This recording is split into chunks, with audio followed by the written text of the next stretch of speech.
Desire doesn't stay the same over the course of a relationship. So, why do we panic when it changes? Life gets fuller, stress increases, bodies change, responsibilities grow, and somewhere in the middle of all of that, desire can stop feeling automatic, even when love and attraction are still there. So, what if nothing is wrong and the change in our desire is simply our body's response to the life that we're living? That's what we're going to talk about in today's episode of Relating with Jen Funk.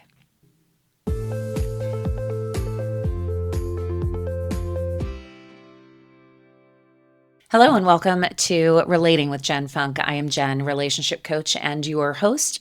And today we are continuing with the Spark Intimacy series, which is a series on sex and physical intimacy that I have created for all of you out there who are not having the sex life that you want.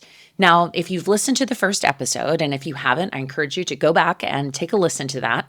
The first episode focused on safety and connection, which I believe is foundational to sex and physical intimacy. And then last week, we moved on to pursuit and desire and how we all still want to feel wanted. And today we are going to focus on arousal and the body. Now, don't worry, I am not going to get real graphic here, but it is something that we need to talk about. So, if you have ever wondered why desire feels easy in one season of life, but it feels a lot harder in another season of life, or if you've wondered how you can love your partner so deeply, but just can't get in the mood, or if you're wondering, how do I reconnect with that desire, with that part of me without forcing it? Then stay with me through this episode because today we are talking about arousal and desire through the real seasons of life, how it can change, and what you can do to help maintain your desire and have a great sex life no matter what season you're in. Now, you'll hear me using the words desire and arousal today. And to clarify, desire is the wanting, desire is the interest, that feeling of, hey, I'm in the mood. And arousal then is your body responding to that, warming up, relaxing, becoming receptive. And here's what's important about that: they don't always show up in the same order. So, in other words, sometimes you might feel desire first, and then sometimes your body might need to relax a little bit and then respond, and then desire follows that. Now, let's look at how arousal and desire shifts across a lifetime. If you remember back during the dating years, there's a lot of excitement. We talked last week about in those dating years, you're both pursuing each other actively and it feels great. You're both probably on an emotional high with the new love. And, desire is usually like right there and on the ready. But then you transition typically into possibly getting married. Now you're having kids. That season is marked by exhaustion and sleep deprivation because you're being needed all day long or all evening by these little people that you created, and that can certainly affect desire. Now, on that note, I'll share a very personal story with you about this season of life. I have 3 kids, and at one point, all 3 were under 5 years old. I was a stay-at-home mom, so I'm with them all day. I was also breastfeeding. And by the end of every single day, I was exhausted, completely exhausted from everybody needing a piece of me. And at night, instead of feeling open to Casey, I would literally crawl in the bed. I'd fall in the bed, and then I would secretly lay there. And when he got in the bed, I would think to myself, oh my gosh, please don't touch me. Please don't touch me. And I felt so guilty about feeling that way. It was a horrible feeling to feel about my husband, this person that I loved and that I was attracted to. And here I am, praying that he doesn't touch me. Now, the truth is, it wasn't his touch. It was any touch. I was touched out. And then, along with that tremendous amount of guilt, I also had a tremendous amount of fear because sex was a big part of our marriage. I mentioned last week, sex is like the glue in the relationship. And it had been something that we prioritized and was super important to both of us. And all of a sudden, I'm not wanting sex at all. And my fear was, what does this mean for our future? Because I didn't know if that feeling was going to last a few weeks or a few months or years, or if my desire for intimacy would ever come back. So I'm not sure how long this phase went on before Casey eventually brought it up to me. And from his perspective, he had no idea what's going on with me. I just wasn't initiating, not particularly receptive. And I remember it being a really great conversation, but also, kind of awkward and difficult. But he didn't come to me mad, like, we never have sex anymore. It wasn't like that. He came to me more sad, like, hey, what's going on? It doesn't feel great to always be the one trying to get this going. And of course, it didn't feel great. But the good news was he understood when I shared, hey, here's where I'm at. This is not about you. It's totally about me and just feeling like I've got nothing to give at the end of the day. And I remember explaining to him, I feel like I need to recharge before I can be in wife mode. It's hard to transition out of mom mode and I need help with that. And so we came up with a solution to try, and that was, at night, if he was interested, then he would just give me a back rub for a little bit before, making the move on me.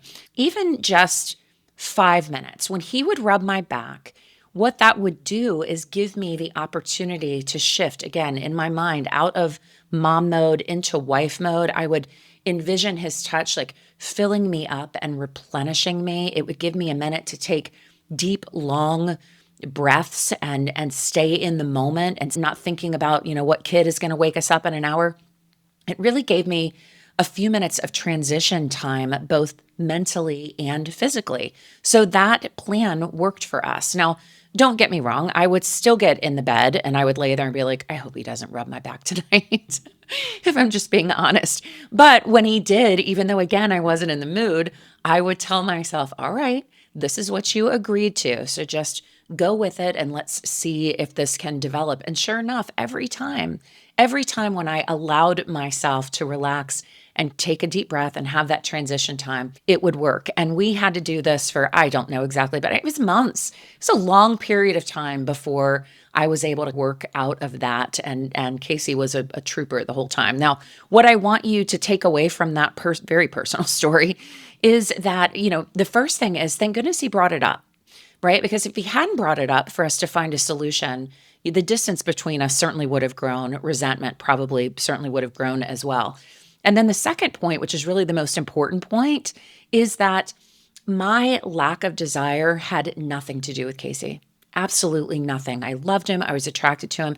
It had everything to do with the season of life that we were in. So moving on out of that season, the next season you typically enter into is family life and career building, significant mental load, lots of stress in this phase of life. Someone might be traveling for work. There's crazy sports and activity schedules going on usually, all which can take a toll on your emotional and physical energy. And connection has got to become really intentional during this phase, because otherwise it's super easy to grow apart in the midst of all that busyness. And loss of connection absolutely impacts desire.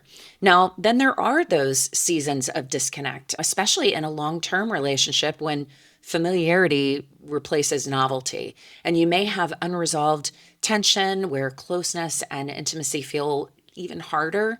And you might even convince yourself that I don't really want it that much anyway. And then finally, there's that season of midlife and beyond into retirement and senior years. And there's so many body changes and hormone changes in both men and women that can shift desire and what arousal feels like. Now, we are in this midlife season, and who knew all these physical changes would start happening? I mean, I don't remember my mom telling me a lot about menopause or the symptoms of menopause, but for sure, as we age, our bodies change, and that can affect desire and arousal and comfort, quite honestly. So for women, that might mean changes in sensitivity or sex even becoming uncomfortable after menopause. And for men, it could mean changes in erections or stamina or response time. Now, none of this means that intimacy is over or, oh, I guess this is time we stop having sex. It doesn't mean that at all. It just means that our bodies are changing. And when we treat these changes as normal instead of something to be embarrassed about, then we can actually talk about them and find solutions that keep intimacy enjoyable and connected. Now, I'll share personally, I use hormone replacement therapy, HRT. It's been great for me. And, my sex drive's great, it feels great. I am so grateful that we live in a time where women have those options and men too, because testosterone is decreasing in men and women as we age. So men have those options as well. And that doesn't mean that HRT is the solution or the right choice for everyone. I'm not suggesting that, but it does mean that there is support available and we deserve to feel good in our bodies. So, in this season of life, it's just important to know that intimacy doesn't end because our bodies change, it just evolves. And we have to address those changes with our partners, obviously, with honesty and support and love. And when we do, the connection actually deepens. So, again, these may all be different seasons of life, but in all of those seasons, what's really changing isn't our attraction or our love for our partner. It's the environment and the circumstances and the stress levels and our bodies that are changing. But when we don't understand those changes, then we often just fill in the blanks in our head to try to make sense of all of it with a bunch of assumptions. And often these assumptions that we make can really be messing us up and keeping us from having a great sex life. So let's talk about a few of them. First assumption is, well, if I love my partner, then I should always want to have sex with them. Or on the flip side, if my partner loved me, they'd always want to have sex with me. And this one creates a lot of guilt and a lot of anxiety because, as I've said, you can deeply love someone and feel attracted to them and still not feel desire when you are impacted by stress and fatigue and so many of the things that shut down desire. Love is emotional, but desire is contextual and real life affects our body response. So if you feel like you should want sex and you don't, then you might be feeling guilty. And if you feel like your partner should want to be having sex and they don't, then you might be feeling anxiety about why they don't. But for many people, spontaneous desire, and that's that desire that shows up first, like you randomly think of your partner and then you're like, oh, you feel yourself getting worked up. That just isn't a thing for a lot of people. It's certainly not the norm in long-term relationships. Many people have what's called responsive desire when they feel pretty neutral at first, but then they connect and then maybe they kiss and they relax a little bit more and then desire grows from there. So a lot of times we think that arousal or desire should work like a light switch, like you turn it on and you're ready to go, and then you turn it off when you're not interested. But again, for many people, desire is responsive. It takes time to warm up. It takes time to build. And research actually shows that most people want more time to warm up than they're getting. So we don't go from work emails and kid chaos into, hey, let's get it on in 10 seconds. It takes a little time. And what is important to know about that is that if you are just waiting, if you are waiting to feel that desire, especially if you're older, especially if you've been with your partner for a long time, especially if it's a particularly busy season of life, if you are just waiting to feel randomly turned on, then you might be waiting for a long time and meanwhile not having any sex or not having a lot of it. So instead, I want you to think of desire as I'm open to connection. And so you begin. You might cuddle, you might kiss, you slow down, you allow your brain and your body to kind of sync up. And this isn't forcing yourself to do it. This is just creating some space and some opportunity for desire to develop. Now, this is just like in my story when I was saying like I was completely touched out in those early years and laying down hoping Casey doesn't touch me. We came up with a solution, and that solution was that short back rub. What that was creating the conditions for me to connect with my desire again. So I'm not saying have sex when you don't want to have sex. I'm saying make a choice to slow down and be open to see if you can't sync up your brain and your body so that desire can kind of creep up on you. I know during times when I've, moved forward when I wasn't really in the mood, I have never regretted being intimate with Casey. In fact, it's usually like, well, damn, we should be doing that a lot more, And those are times when I wasn't in the mood at the start. But again, desire isn't a light switch that you can just turn on, but you also don't have to wait to feel desire before you're open to engaging. Engage first, and then the desire will follow. All right, the second assumption that we make is that, well, if our sex life slows down, it must mean that the spark is gone. Now, this creates a little panic because we assume that less frequency means less attraction. Like, oh my gosh, we're not having sex. They must not be attracted to me. Sometimes it just means somebody's getting less sleep. Someone has more stress, more responsibility, less bandwidth. Again, seasons of life affect energy, not necessarily attraction. But in regards to that spark, that sexual chemistry, if you will, I'll also kind of state the obvious here. It's hard to desire something that isn't very good. So I think we all like to think that great sex just magically happens, but intimacy and sex are a relationship skill. It's not like a personality trait that you're born with, knowing how to have good sex. And like any skill, you have to learn and you have to practice and experiment and adjust, and you get better over time. No one becomes an amazing cook without cooking. No one becomes a great speaker without speaking and practicing their speech. And no one builds a satisfying sex life without learning and practicing and experience. And how do we learn? We learn by asking. We learn by being curious. We try new things and then decide whether you liked that new thing or not, whether it's a position or a technique or a toy or whatever it may be. And on that note, it's also very difficult for your partner to learn what feels good to you if you don't know what feels good to you.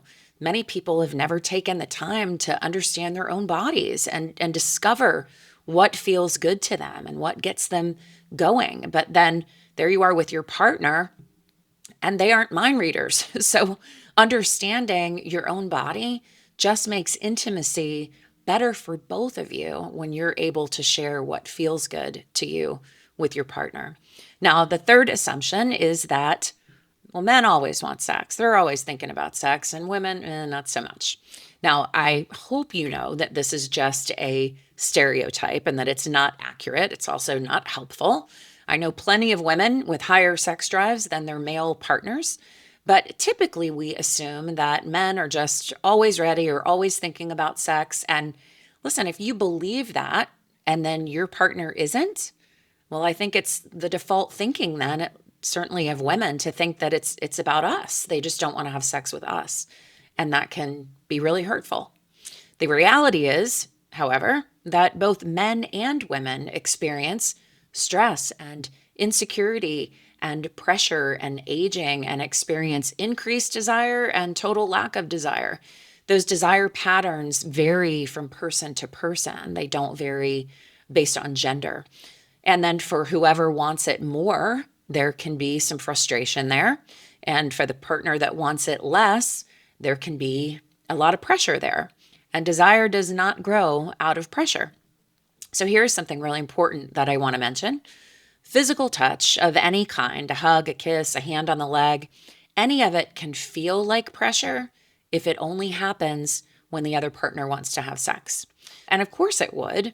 If you're the person that wants sex less and the only time your partner ever reaches for you or touches you is if they want something, then your body will actually start like bracing for it.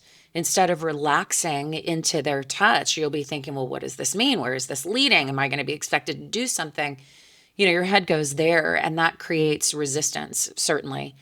Pressure is a spark killer. It's certainly not a desire stimulator.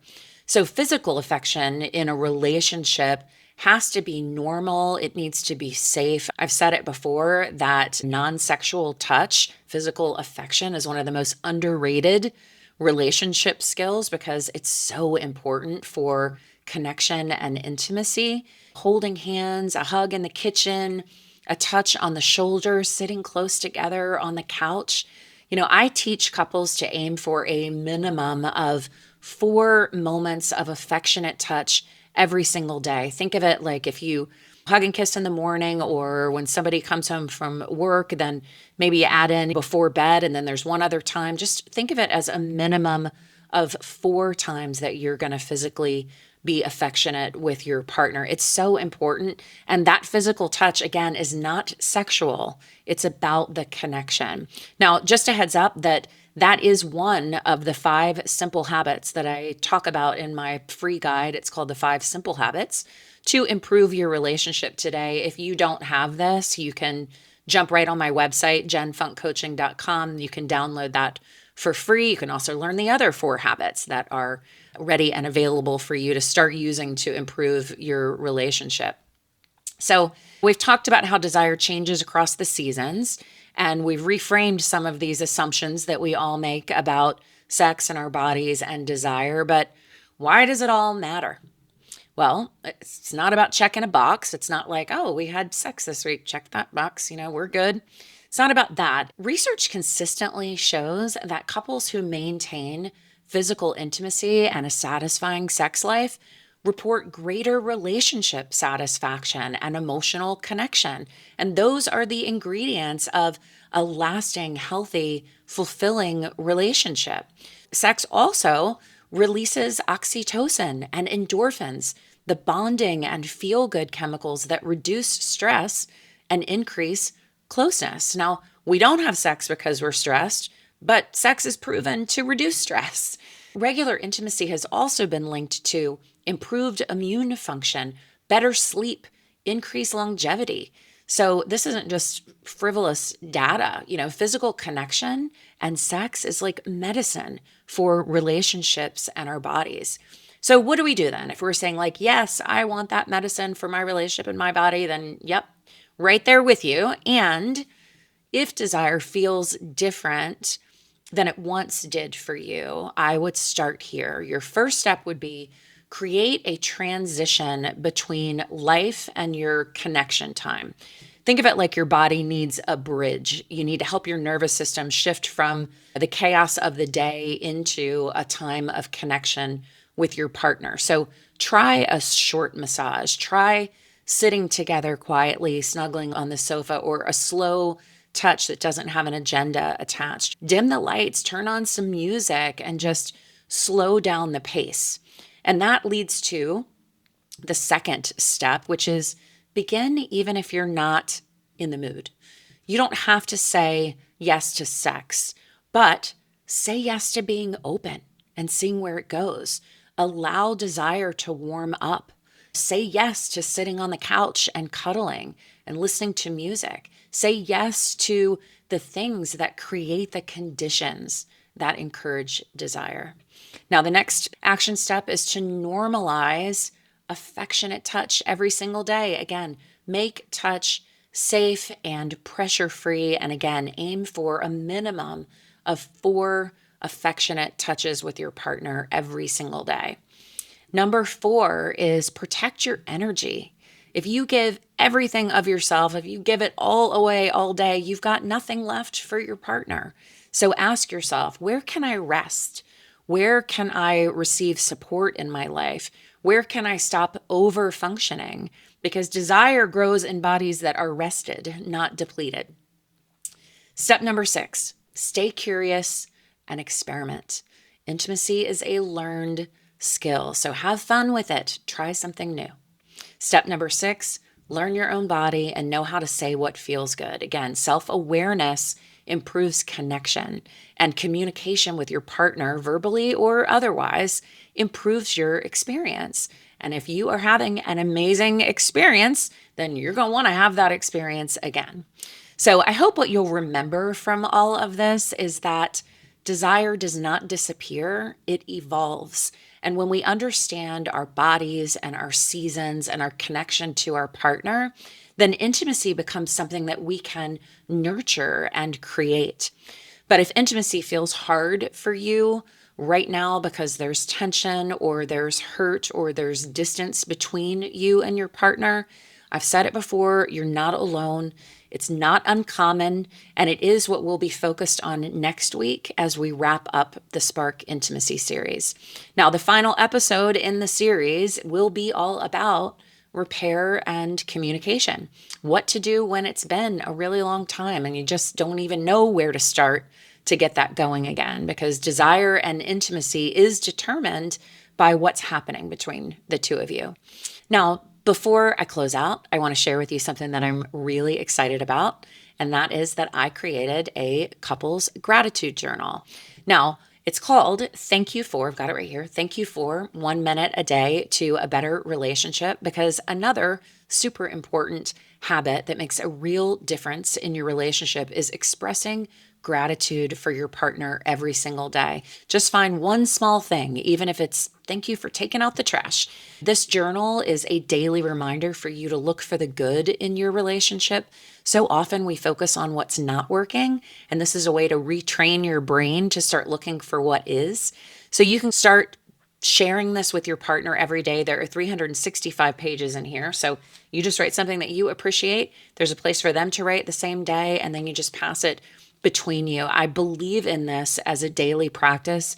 It's helped my marriage and it's helped so many others. So this journal just makes it really simple for you. So if you want to grab a copy of it, just head to my website, jenfunkcoaching.com. You can also grab the free guide, The 5 Simple Habits to Improve Your Relationship Today. You can get that there as well.